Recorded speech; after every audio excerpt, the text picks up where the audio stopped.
How do you pray for somebody who you feel has really, really harmed you? So what, it's easy to sit there with the anger and the toxicity and the bitterness? That's easy? Oprah and her mom didn't have the best relationship. She left little Oprah behind in Mississippi when she moved to Milwaukee. You have in your own mind what a mother should be and what you wanted your mother to be.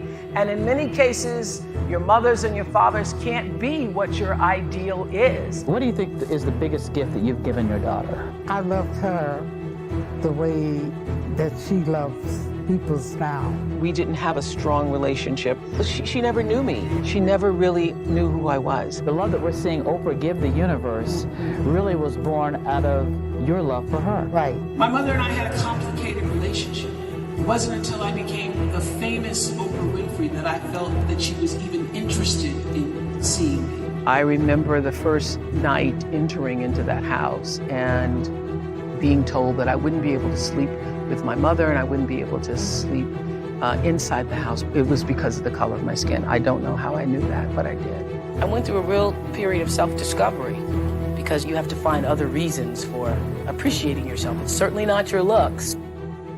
My grandmother was a maid. That's all she ever knew. Many times my grandmother would whip me with switches. She would braid the switches together and I'd get a whipping. And then in the middle of whipping me, she'd say, "Stop your crying, stop your crying." And I'd get whipped until I would stop crying.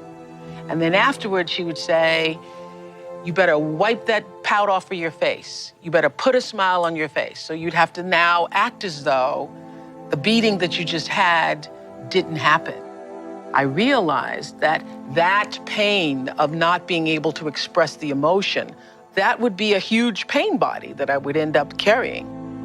When I was separated from my grandmother and sent to live with my mother at 6 years old, I suddenly land in a place that's completely foreign to me. I don't know anybody. I don't really even know my mother. I walked into that space feeling completely alone and abandoned with no explanation of why I was being sent away. I remember the first night entering into that house and being told that I wouldn't be able to sleep with my mother and I wouldn't be able to sleep inside the house, but there was a little foyer porch before you actually got inside the house. And I was put outside to sleep there. I later realized it's because it was the color of my skin. And my mother was boarding with this very light-skinned black woman who could pass for white. And I could tell instantly when I walked in the room that she didn't like me. It was because of the color of my skin. I don't know how I knew that, but I did. Years later, Oprah continues to be judged and criticized for her appearance. The new assistant news director came to me and said, "You know, your hair is too long, it's too thick, your eyes are too far apart, your nose is too wide, and your chin's too long, and you need to do something about it." I went through a real period of self-discovery because you have to find other reasons for appreciating yourself. It's certainly not your looks. My name is Oprah Winfrey. Oprah spelled O-P-R-A-H, and if you noticed, it's Harpo spelled backwards. So this show that just getting underway nationally. It's going to do, it'll do well. And if it doesn't? And if it doesn't, I'm not defined by a show. You know, I think we are defined by the way we treat ourselves and the way we treat other people. You know, it would be wonderful to be, you know, acclaimed as this, you know, talk show host who's made it. That would be wonderful. But if that doesn't happen, there are, you know, other important things in my life. The moment I did that talk show, I felt like, oh, I can be myself. I felt like this is what I'm supposed to do. And that was August 14th, 1978. And that was the beginning of fulfilling the calling. My mother and I had a complicated relationship. It wasn't until I became the famous Oprah Winfrey that I felt that she was even interested in seeing me. I knew Oprah was going to be something. What do you think is the biggest gift that you've given your daughter? I loved her the way that she loves people now. My mother, she never knew me on this side. She never really knew who I was. And I realized that I was the kind of child who was always searching for love and affection and attention and somebody to look at me and say, yes, you are worthy. Oprah and her mom didn't have the best relationship. Years later, we're shocked to learn that Oprah had a half-sister, Patricia Lee, whose existence had been kept secret from Oprah. Why didn't you want to own up to it? Well, because I thought it was a terrible thing for me to do that I had done. Gave up my daughter. You have in your own mind what a mother should be and what you wanted your mother to be. And in many cases, your mothers and your fathers can't be what your ideal is. Isn't that correct? Yes, because they were broken when you got them. There are people amongst us like you and like me and many people in this room who are voluminous. We are 10-gallon people. But we may have been born into families of people who have pint capacities. When you are a 10-gallon person and you want love, you want it on a 10-gallon level.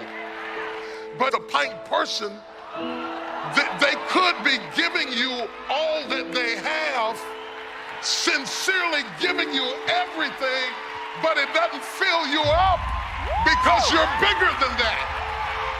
But you must realize some people, that's all they got.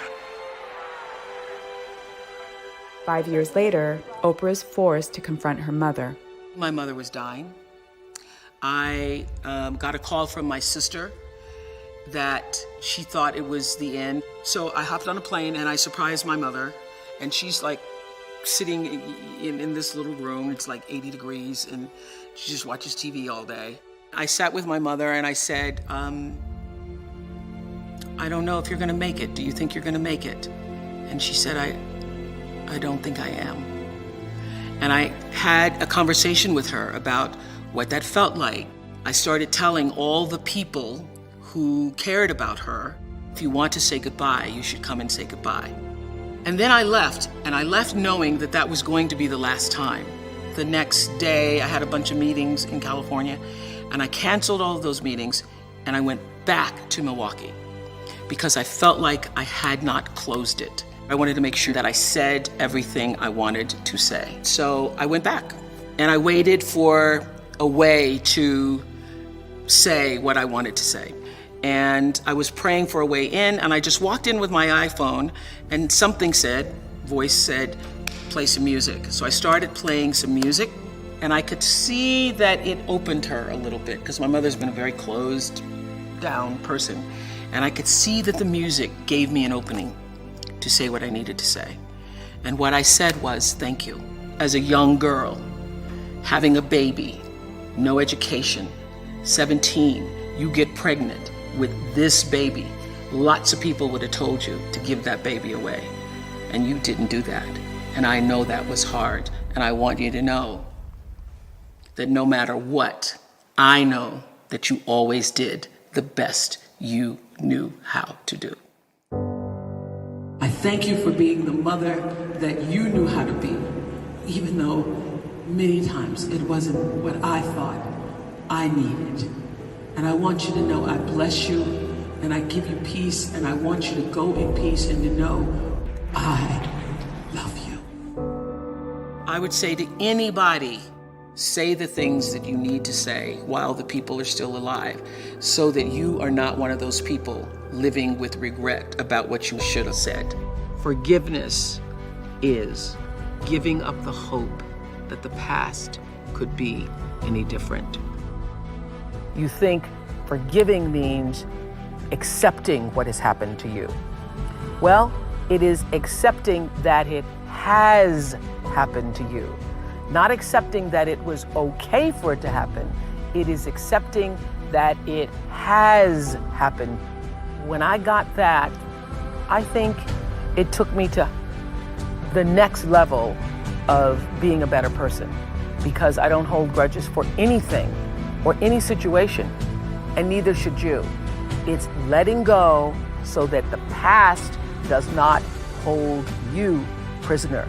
Forgiveness is like medicine that can heal your pain, it can bring you peace, and ultimately, this is what we want for all of you, to be free. To be free.